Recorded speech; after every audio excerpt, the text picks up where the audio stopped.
Na zdravje!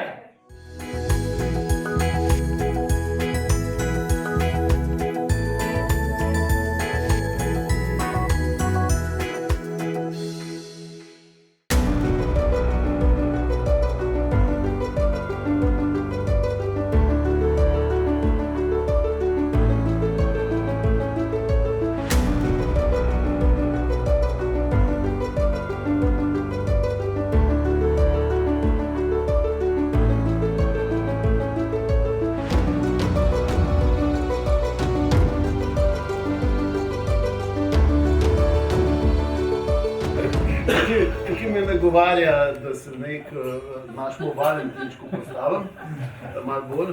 V glavnem lepo pozdravljeni sodelavci, prijatelji Vseslovenskega združenja malih delničarjev. Hvala, ker ste se udeležili tudi tokratne naše tradicionalne prednovoletne večerje, druženja. V vsakem primeru je kot vselej tudi tokrat pred našim srečanjem zasedal svet neprofitnega zavoda Vseslovensko združenje malih delničarjev, ki je tokrat, kot že nekaj zadnjih let, spričo odličnih rezultatov, rekordnih rezultatov, pravzaprav sprejel sklep o tem, da se posebej pohvali tim Vseslovenskega združenja malih delničarjev za dosežene rezultate. Bravo!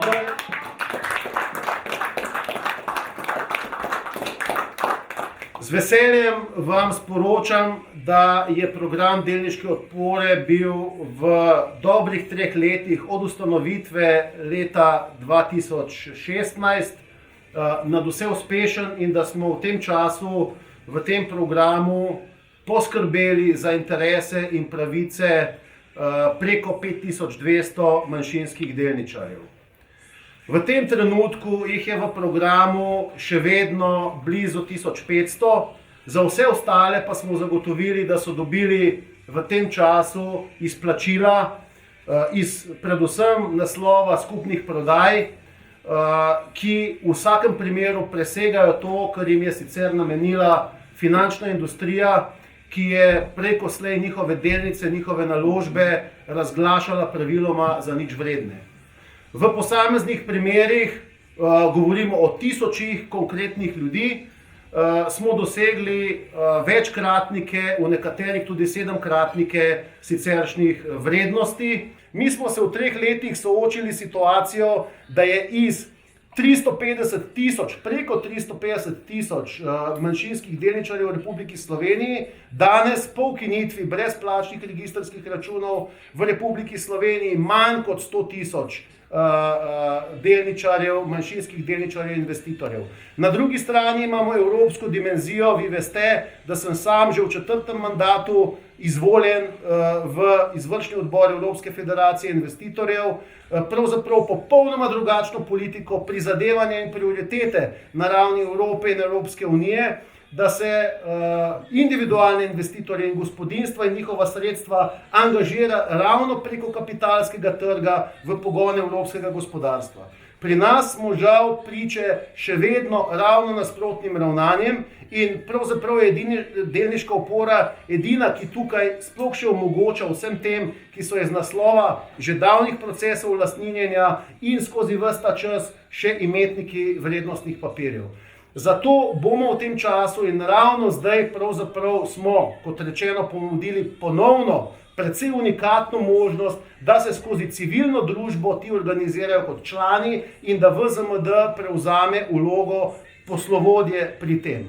Skratka, primorani smo bili po 2 spremembah v praktično 2 letih oziroma 2 letih in pol, 2 spremembah zakonodaje, ki je bila uperjena dobesedno v delniško oporo in v neomogočanje tega, kar smo mi delničarjem, malim delničarjem ponudili kot pravzaprav edino možnost, da obstanejo in da nekaj od svoje naložbe dobijo, da spremenimo sama pravila, da jih prenovimo in da seveda ponovno prilagodimo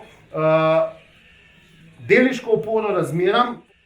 Mi smo pa zavezani k temu, da ne samo trenutno obstoječim in preostalim približno 1500 manjšinskim delničarjem omogočijo, da iz svoje naložbe dejansko nekaj imajo, da jo hranijo, ampak da pridobimo tudi nove dodatne imetnike v program delniške opore, ki se je v tem času dejansko izkazal kot potreben, pomemben.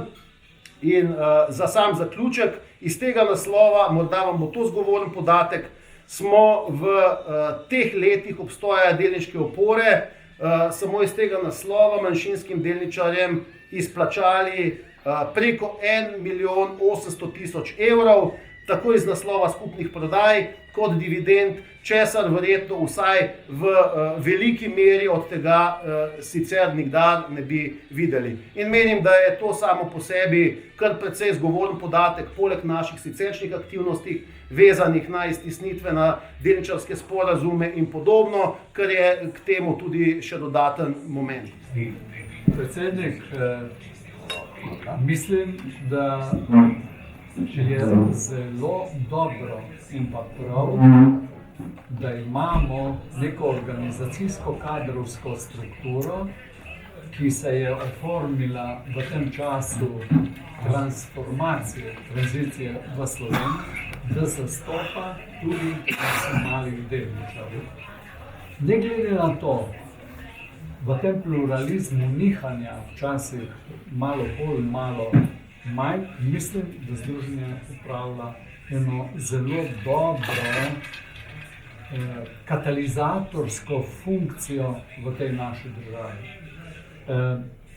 Jaz opažam, da je tukaj v združenju veliko vsebinskega in metodološkega znanja, se stalno tudi razvija in želim, da bi ta zadeva tudi tako naprej delovala. No?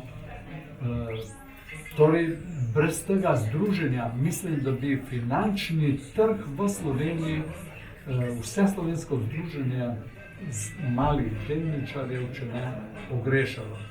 In na zdravje vsemu dobremu, kar ste do zdaj naredili. Hvala. Zdravje.